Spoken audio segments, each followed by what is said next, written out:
in Jasper, Georgia, big canoe.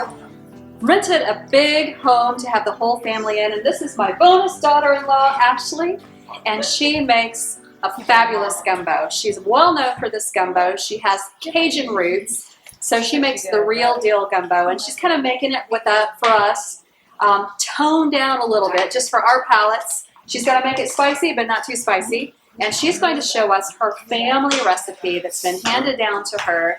Makes a fabulous gumbo, and we're going to get started with this right now. And Ashley, why don't you tell us how you make your spice blend? Start. Okay, so the spices are first, obviously, salt and pepper. Salt, pepper. Heaping of salt, like 2 heapings of pepper. Then we have 2 heaping spoonfuls of thyme, cayenne, garlic powder, paprika, parsley, basil, lots of Tonys. Lots of Tonys, okay. There's no measuring the Tonys. You just throw it in the pot. Right. And so you've got that in a bowl? Or are you going to put it in a bowl? I do not have it in a bowl yet, but I am going to put it in a bowl. Okay, so she's going to combine all of the spices. We're going to get it in a bowl. And then we're going to proceed to chopping the vegetables. She's got chicken that she's been cooking, which we're going to shred in a bit because it needs to be shredded before you put it into the gumbo with everything else. But she's going to get started combining all of these ingredients. Salt and pepper. Now, is this your mom's recipe, or is this even further back than that? It's my grandmother's recipe. Your grandmother's recipe. Now, where was your family from in Louisiana? Lake Charles. Okay. Lake Charles, Louisiana. Lake Charles, Louisiana. And how did they end up in the Atlanta area, your mom anyway? My dad is from upstate New York. He moved down to Louisiana for work, met my mom, and then found better work here in Georgia. He was a construction worker. Yeah. So we found better work here, and we just all moved here. We've been here. And now they're Atlanta natives, and she married Nathan, my husband's eldest. There he is, ladies and gentlemen. So we did 1 tablespoon salt, Mm-hmm. and it's not actual measurements. You just use a regular. She's using whatever big spoon spoon. you got, so use that as your measuring tool, and then measure 2 of everything else pepper. likewise. So 1 of salt, 2 of pepper, 2 of garlic powder. Normally I would do 2 of paprika, but we're just going to do 1 heaping one of paprika. Okay. Because we're going to tone it down a little bit. Okay. You don't want to put your mouth on fire. She's taking it easy on us. Because I said, let's kind of go back to your mom had a food truck. Yes, ma'am. Your parents. And so they made a version of this that they called trailer gumbo because they had to tone it down for us greenhorns. And so she's making that version for us today too. So if you were not sparing us, what would you be adding differently? Or I would have put 2 of the tablespoons of paprika in there. Yeah. And I'll put 2 of the cayenne pepper in it as well. Okay. But because we're toning it down a little bit, normally the way that the recipe starts out is that you put 2 of everything except salt. Okay. And then you put that in there when it starts to cook. And then you taste it after it's cooked for about 30 minutes. If you want more spices, you add more spices.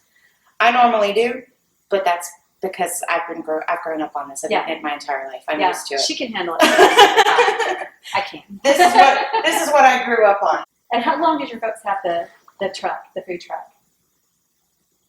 12 years? 12 years, okay. Mm-hmm. So my mom had one at one point too. They probably did a lot like my mom. She would do fairs, she would do races, things like that. Did their last one in spring of 2009, or 2019, sorry. So this is their food truck gumbo version of this family recipe. And what is that?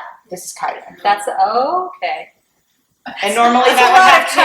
Normally that would have 2. Well, the pot is big. The pot is big. Don't let it big, right? I'm thinking a quarter teaspoon. No, 1 heaping spoon. And that is. This is legit. Okay. And then we do have filet that we put in it, but we put that in as it's cooking. So we won't mix that in. All right. All right, so this looks good, and then we're going to get started on chopping veg. Mm-hmm. And you've got peppers and onions here. Yep, green peppers. I'll set this aside for whenever you're ready for it. And we're going to have some really great gumbo. And Ashley, you said this takes about 3 hours. From start to finish. Yes, once you start cooking it all down. And so she's going to saute all these veg. And then we're going to proceed to the next step.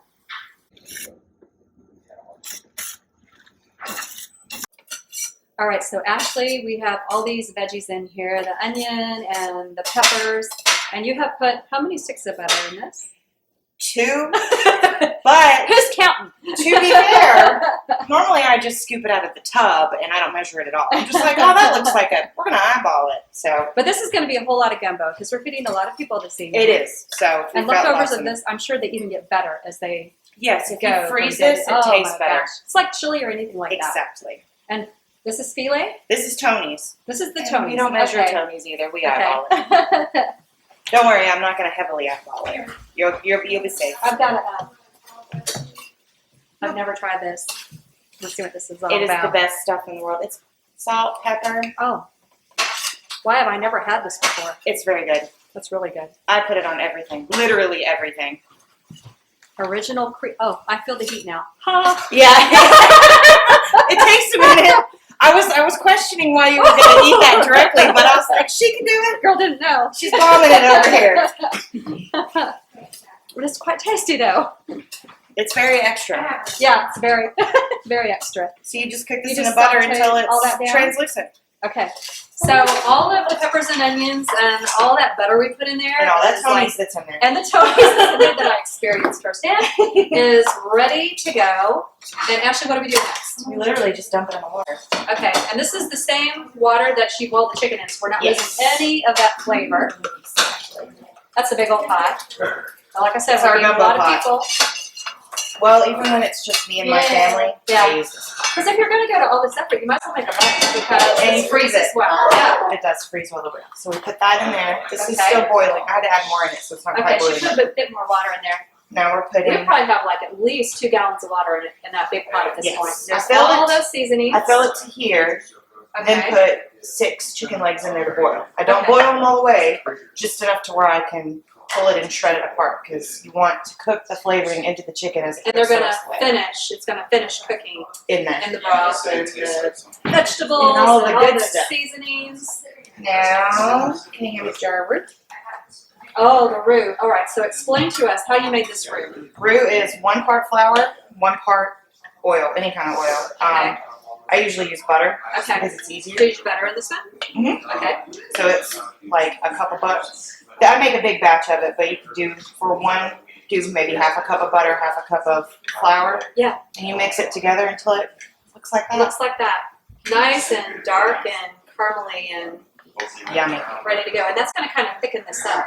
It's going to give it a nice brown color. Yeah. And you put 3 big olives. So she made this roux in advance and brought the big jar because that's, how long did it take you to make the roux? It only takes about 10 minutes to do it. Okay. She But just did it I in just make advance. gumbo so much that it's easier Yeah. for me to make a tiny bit at a time and keep it in the fridge. That makes sense. And now that water is a nice rich brown color. Gorgeous.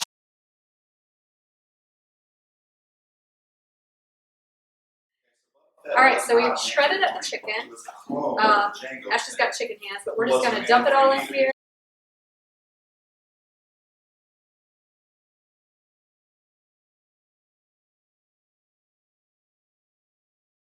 All right, we've got this finished. We've been smelling this for quite some time, and our mouths are watering. We're ready for it. She's plated it up with rice, typical how we're going to do this. And a big old bowl that looks so amazing. I'm going to get you need to take the first bite. All right. Super It's hot. really hot, yeah. Not spicy hot. Just temperature hot. That's according to Miss Ashley. Cajun. Awesome. We're going to dive into this. We can't wait. We're going to sit down at the family. We're going to have some really good gumbo. And we're ready to roll. Check it out on TaylorKitchen.net. Hey friends, thanks so much for watching Taylor Kitchen. For recipes and a whole lot more, go to TaylorKitchen.net. Thanks again.